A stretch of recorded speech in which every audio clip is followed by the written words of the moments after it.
welcome to February's Garden Notes, the first one for 2025. Yeah, Happy New Year. Happy New Year to everyone. So, yeah, I mean, it's been a bit of a crazy start. We didn't have one in January simply because we were just flat out, you know, with lots of stuff happening in garden, lots of stuff happening around the store. So this is really the first time you and I have got to sit down and have a bit of a chat. Yeah, seems a bit weird. We're on a bar setting last time. Now we're just moving to a couch. This is interesting. I do like I don't know this. what the next one's going to be, Phil, but this will be interesting. Maybe on recliners or on maybe some sun lounges or something. We'll Do we get someone to bring us some drinks next Yeah, time? I think so. Absolutely. I think so. But just to mention, we are actually sitting on the lounge, the Lexi Lounge 4-piece lounge set, retailing at $16.99 at the moment. Obviously, the bar was really comfy. This one's pretty comfy as well. I actually like this better. This is pretty nice. Much more relaxing. Much more relaxing. Yeah, it gives you that sort of garden feel, doesn't it? We've got the plants behind us. So. Yeah, correct. No, we like setting the mood. That's doing well. Heat. There's a fair bit of heat around. So yes. We're going to be talking a few things today around what you can do within your garden to actually try and, you know, sort of heat proof or at least care for your plants and care for your lawn and these sort of things around these sort of hot days, Phil. Absolutely. I mean, we've had a little bit of a sample of it sort of last weekend, but like you say, as we record this, we're just about to go into probably a 4 or 5 day heat wave. Yeah, so it is definitely something that's going to be on everyone's lips in garden. So you're right. We should sort of give people the ideas on how they can protect their plants and or potentially recover them. Yeah, excellent. No worries. Cool.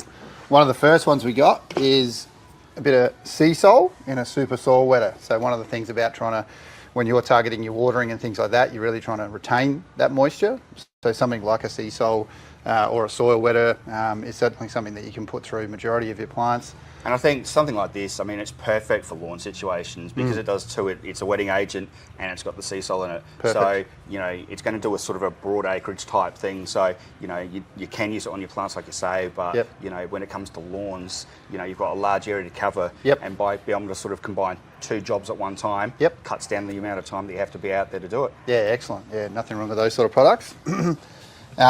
The other one we've got here, which is obviously, again, ease of access. And again, same thing, just click and ready to go, something like that. Whereas we're using a concentrate, you mix it up and yeah, absolutely. I mean, these sorts of things, I mean, it's like the perfect time. I was just talking to someone last night about sort of getting this ready because, in anticipation for all the watering that you're going to be doing, there's no point having the water just sitting on top of the sort of the soil, which will happen. I mean, we've already had some warm weather, which has dried the tops out. So there's the chance that, with especially Adelaide soil, drying out so quickly that the water could just pool. If you can get some of this on sort of now, you'll help the water to sort of saturate into the soil and do a better job. Yeah, when you get those warm days and that sort of breeze comes through, that hot breeze, it just evaporates straight away. I mean, certainly know when you're drying the clothes on the clothesline, you put them out and 5 minutes later they're ready to pull back in. That's the sort of days that are coming. So we want to make sure that we can prep when it comes to some soil wetting agents. Absolutely. So that's a good one to use for sure. Cool. One of the things that obviously is happening at the moment, obviously roses are going through, they're blooming and so forth as well. And I think one of the things we were talking about before was about how do you work through that deadheading? What's a good product to use to actually be a bit more beneficial for those sort of things and those sort of plants when you're trimming them back? Absolutely. I mean, Adelaide, City of Roses. Yeah. So it is the time to be deadheading. You would have had at least one. A lot of flowers, maybe 2, but definitely one set of flowers. So you're right, it's about pruning those old buds off, give them a bit of a feed, and wait for that second or third flush to come through for sure. Yep, no worries. And then when does the rose season sort of tend to? Yeah, see, I mean, that's the whole reason that Adelaide's so good for roses. Our dry weather sort of promotes sort of healthier and healthier flowers, longer flowering seasons. So, I mean, I guess you would start to see flowers maybe as early as October, probably November. And depending on the particular rose that you've got, there's no reason that you wouldn't see sort of flowers still, March, April. Yeah, right. Yeah, crazy. And one of the things we were talking about is obviously when you get towards that end of the season, which is something like this, is a pelletized form of sea salt called sea mungus. Which is a really, really beneficial product to be able to put through all of your plants. It's almost like a health tonic. Just so if they're going into that dormant season and so forth, just a good way to give them a little bit of a health kick so they can recover better for the next season. For sure. I mean, normally we talk sudden impact for roses because, that's got all of the sort of the extras that you need for the better flowering. But like you say, in terms of where we are with heat, the sea mungus just offers that sort of extra layer of protection for them. there's something about kelpie type products that helps to protect roots, protect leaves. So you're right. I mean, this is a great product to be putting on through the middle of summer for sure. Fantastic, awesome. Outside of that, obviously, for me, mate, lawns are going really well. And I think we mentioned last time around the watering and so forth as well. You get really, really hot days. You don't want to be really watering at the peak of that heat. It's about trying to get it into them early, making sure that you're doing it earlier when you can. Or if it is when it's cooling down later at night and stuff like that, get out there with the hose and direct watering and different things like that. There's nothing better than sort of finishing a day at work, like being able to get home, crack that first beer, get out there with the hose pipe and water your garden. So absolutely. I mean, you probably wouldn't want to do it sort of, 5 o'clock. It's still pretty hot. Yeah. Sort of by 6 o'clock, Yep. The temperature's starting to sort of hopefully fall away. And you can sort of definitely get out there if you want to hand water, great. If you want to pop a sprinkler on, for sure. Yep. But I think the secret to it is really sort of creating that habit of sort of longer, deeper waterings. Yep. So that the water's sort of getting down deeper past the roots. Yep.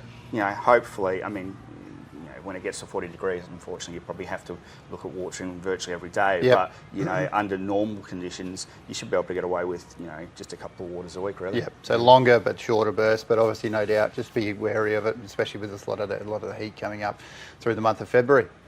Yeah, and I guess, I mean, we haven't mentioned sea salt. Well, we've sort of mentioned sea salt in other products, but sea salt by itself is just a perfect tonic, really, for helping those stressed plants. So, we see it here. It's one of those unavoidable things. Like, no matter how good a gardener you are, there's going to be somewhere in your garden that at some point suffers from heat stress or something like that. Yep. It's always great to have a bottle of this just sort of in the garden shed, so that post the heat, you can start to sort of really help them come back.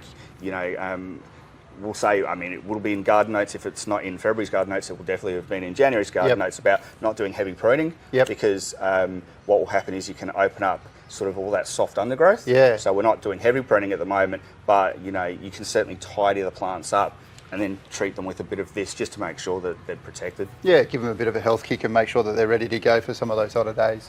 Yeah. Probably the one benefit, I suppose, when it is hot and stuff like that really is weed killing, though. So I certainly know that I certainly see a lot more effective results when I get out and get the glypho going on those sort of patches and those areas that you want to weed spray. And same sort of thing. Obviously, no doubt you don't want to be doing that sort of stuff if you're going to have a rain or moisture, very much within the next, 10 hours or anything like that. Yeah, absolutely. I mean, I would still say, like, to get the best kill rate on your weeds, to give the area good water before you did it. Yep. Like, maybe sort of the day before or something like that, just to make Yep. sure, healthy weeds Yep. will take the poison better. So, Yeah, okay. Good tip. treat it sort of like you're looking after it. And, it doesn't even hurt when you put your glypho in. Add a little bit of, liquid fertiliser to it, because what you're doing is you're fooling the weed into thinking that it's actually feeding itself. Yeah, okay. And it sort of accepts the poison better, so kills the weeds better. I like it. Good tip. Anything else we're talking about today? Oh, I think that we've sort of done the heat, which I think is probably the part that's going to scare people for February. Yeah, no doubt. Yeah. I guess we'll just set it up for March. I mean, good old March, autumn.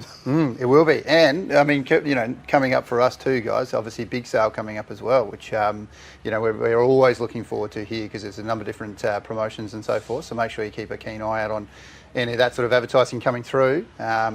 Big sale time for us is always a really, really good time to start a lot of different projects early, knowing that we want to get ourselves ahead of maybe the next spring, the next summer and things like that as well. So make sure you keep an eye out for that. I've got a feeling that March offers this year are going to be red hot. So absolutely, yeah. I know garden ones will be. So the garden live will be out of control. We'll be talking about more than just garden absolutely next time. So yeah, I can't wait to see what we're sitting on for that. yeah, exactly right. Thanks, guys. We'll see you next time. Cheers.